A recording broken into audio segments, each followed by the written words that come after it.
Hey fig lovers, this is Ross the Fig Boss. I got a really helpful video for you guys today. I know a lot of you guys have a lot of the same questions, and usually it's about something that's wrong with your fig tree.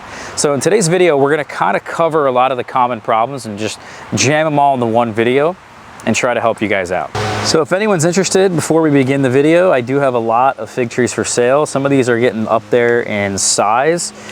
We have a good selection here. I just listed more varieties every day that goes by. Check the website. There's going to be more varieties listed for sale. So first up is these spots. This I've heard as white spots. People have said it. There's also this mottling here that can happen. This is what's called fig Mosaic Virus. All fig trees have this virus. The thing is, you just cannot see the virus. You can't see the symptoms of the virus all the time. Some trees are very healthy, and the grower usually who grows them should know what they're doing and helping to try and lessen the virus, which if you want to help lessen your virus and your fig tree, you can do something called rejuvenation pruning. We actually have some fruits that are forming, so I'm not going to remove this growth, but what I would do is if anything's really unhealthy, like look at this leaf compared to some of the ones next to it, how much healthier specific branches are. So specific branches on your fig tree are just going to be healthier than others. And if that's the case, you could just use your pruning shears and remove it. Sometimes I really like to prune trees really far back. And when you shorten the branches by about 50 to 90%, you can really rejuvenate a tree. It's going to help the tree grow. And in this case, we have a Verdolino tree that I had in a grow bag, and it wasn't doing well. The soil was not very healthy. And in fact, it barely grew this season. So what I did was I chopped the top of the tree off, put it into a different pot with better soil, and the tree has responded really nicely by putting out all of these new scaffolds. Some figs actually won't produce a whole lot of growth. In the case of this tree here, you can see there's some figs that have formed, but there's really not a whole lot of growth. You can also see it here on this tree is that we have very limited pruning that I did on this tree last year. You can see that there's fruits that have formed. The tree looks rather healthy, so there's not necessarily something wrong with the roots. And maybe you could argue that this tree has been in a pot for too long, but generally if you just prune back these branches, so every branch we shorten it by about 50, 75, or 90%, that's going to really encourage some very strong, healthy growth. Here's actually the issue of sunburn. And you can see that there's kind of a dark coloration, or sometimes you'll see it as a tan coloration across most of or all of the leaf. And this just happens when you have a fig tree in a lower light environment and you move it into a higher light environment. These leaves have to adjust to that sunlight, otherwise they can get sunburned. And this is obviously not good for photosynthesis. One of the other issues you might see is called leaf scorch. And you can see that this leaf here is rather healthy in the middle, very nice, lush and green, but the outside has taken damage.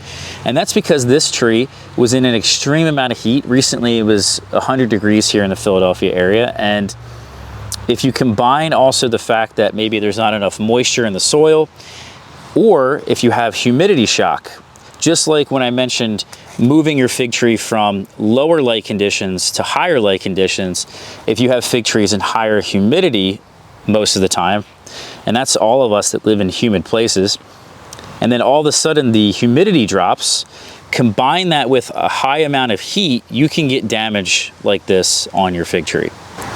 Another problem you might see are these brown spots. They can also be black spots that are kind of larger. And the black spots are called anthracnose. I don't really have that here, haven't seen it in years. And generally you won't see it if your trees are healthy, if you have good soil. Now, rust is very common anywhere it's humid. If it's dry, if you see some of this, that will be very unlikely. Even if you got a tree in the mail and you live in a desert-like climate, this really will just be a non-issue. But for people in humid areas, this is just a reality you have to deal with. And these little spores will basically infect the leaves. And if it's so bad, you live in a really humid place like Louisiana or Florida, well, you're gonna really be dealing with rust all the time. And in fact, it's gonna be so bad that it's gonna defoliate the leaves. And your trees are gonna constantly struggle with trying to grow, but at the same time, they're being defoliated. One of the things you can do for rust is just to spray a fungicide.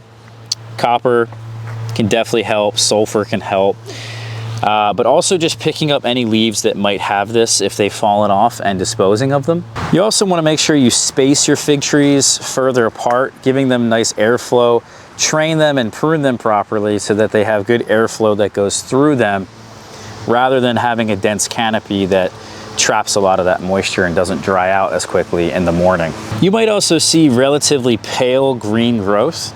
Now, every variety is a little bit different, but generally you're looking for dark, lush green leaves. So when you see pale growth like this, and the tree is also growing, that's a sign that you have a nutritional deficiency in the soil and you have to give it some fertilizer.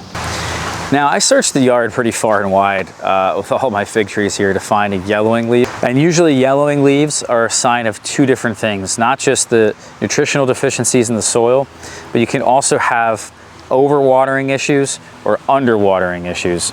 Either one will cause the leaves to yellow and fall off. It's kind of a little bit of difficult, tricky process to figure out which one it is, but generally if it's going to be very warm outside, 80 degrees and over, and your tree is growing and has lots of growth on it, and the leaves start to fall off, that's because you're underwatering it.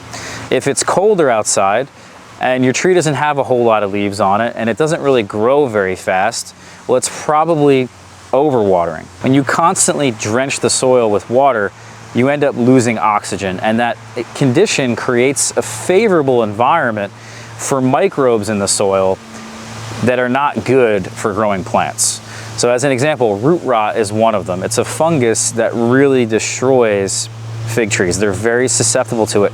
So a lot of plants that are grown in desert-like conditions, like the fig tree, and have adapted to those places, they don't like wet feet. Not to say at the same time that they don't need water in these really hot and dry places. They certainly do. And especially you'll see if there's not enough water, not just the leaves could fall off, but the fruits could fall off as well. Generally, an overwatered fig tree is not going to put out healthy growth, and you're probably not going to have any fruits on that tree. So thank you guys here for watching this one. If you are interested, I do have fig trees for sale on my blog, figboss.com. Please do me a favor, hit the like button for me right now, hit the subscribe button for me right now. Take care, guys. We'll see you for the next video.